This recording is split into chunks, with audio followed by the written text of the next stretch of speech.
చిన్న ఇంజెక్షన్ ద్వారా మోకాలు మరియు నడుము నొప్పులకు దీర్ఘకాలిక పరిష్కారం. డాక్టర్ ప్రకాష్ గుడిపూడి. సంప్రదించండి. ఎలైడ్స్ pain and pain management centre, Hyderabad. YSR Congress party ఎంపీల అభ్యర్థుల్లో కొంత సామాజిక సమీకరణల కోణంలో ఎంపీ అభ్యర్థుల్ని ఎంపిక చేస్తుంది. బీసీలకు ఎక్కువ ప్రాధాన్యత ఇస్తూ ఈసారి ఎంపీలను బరిలో దింపాలని వైసీపీ అధిష్టానం భావిస్తుంది. ఇప్పటికే కొన్ని నియోజకవర్గాలకి ఎంపీల నియోజకవర్గాలకు సంబంధించినటువంటి అభ్యర్థులు కూడా ప్రకటించింది. తాజాగా కొన్ని నియోజకవర్గాలకి 3వ లిస్టులో అనౌన్స్ చేయబోతుంది. దాంట్లో రాజమండ్రి ఎంపీ అభ్యర్థికి సంబంధించినటువంటి డాక్టర్ పద్మలత ప్రస్తుతం మనతో ఉన్నారు. ఆమె రాజమండ్రి ఎంపీ రేసులో ఉన్నారు. మార్గాని భరత్ని రాజమండ్రి టౌన్ అభ్యర్థికి ఆల్రెడీ ప్రకటించారు కాబట్టి అక్కడ బీసీ అభ్యర్థిని ఎంపీ బరిలో దింపాలని యోచిస్తుంది. ప్రస్తుతం పద్మలత ఉన్న డాక్టర్ పద్మలత, ఆమె బీసీ కులానికి సంబంధించిన వ్యక్తి.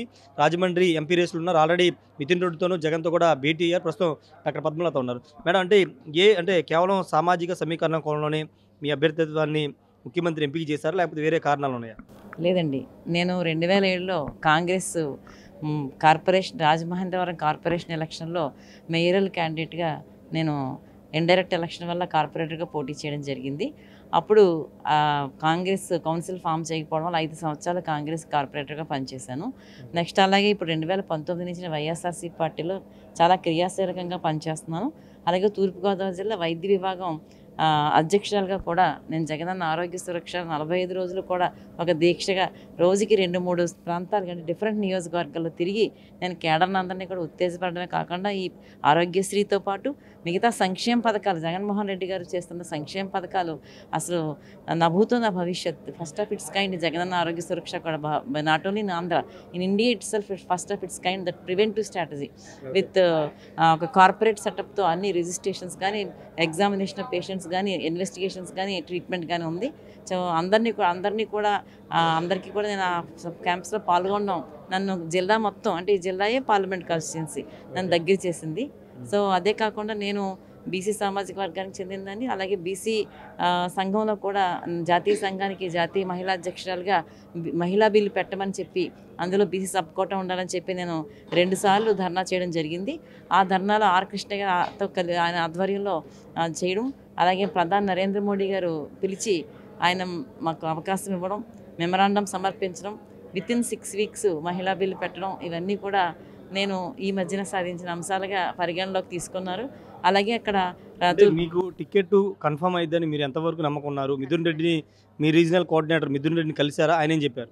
వారిని కలిసాము, మేము చూస్తున్నాము. మీకు ఏమీ లేదు అని చెప్పడం అంటే వెంటనే చెప్పొచ్చు, ఏది ఉంది అన్నప్పుడు మాత్రం టైం తీసుకుంటున్నాము.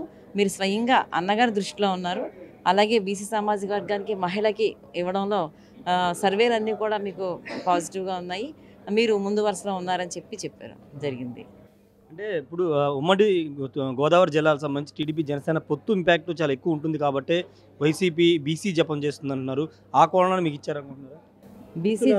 బీసీ జపం చేయడం కాదండి, ఆయన పెట్టిన సంక్షేమ పథకాలన్నీ కూడా, ఎందుకంటే మేము చెప్తున్నాం బహుజనులు సమాజంలో 80% ఉన్నారని చెప్పేసి, వారు పేదరికంతో ఉంటారు, వారి సంక్షేమ పథకాలు అన్నీ కూడా అనుభవిస్తున్నది బీసీ ఎస్సీ ఎస్టీస్ అన్నదే. అదే కాకుండా ఎప్పుడో చెప్పారు ఆయన లాస్ట్ ఇయర్ కూడా, అంటే జనసేన టీడీపీ పొత్తు లేకముందు ఇదే రాజమండ్రి ఎంపీ సీట్ని మార్గాని భరత్ అనే బీసీ ఒకరికి కేటాయించడం జరిగింది. అదే ట్రెడిషన్ కంటిన్యూ చేస్తూ, ఎందుకంటే తూర్పుగోదావరి జిల్లాలో గతంలో 3 పార్లమెంట్లో కాకినాడ ఓసీకి ఇచ్చారు, అమలాపురం ఎస్సీ రిజర్వ్ అయింది. న్యాచురల్గా ధర్మంగా, ఎందుకంటే బీసీలు ఎక్కువగా ఉండే రాజమండ్రి పార్లమెంట్ని ఫస్ట్ టైం 72 సంవత్సరాల తర్వాత ఆయన ఒక బీసీ ఒకటి కేటాయించారు.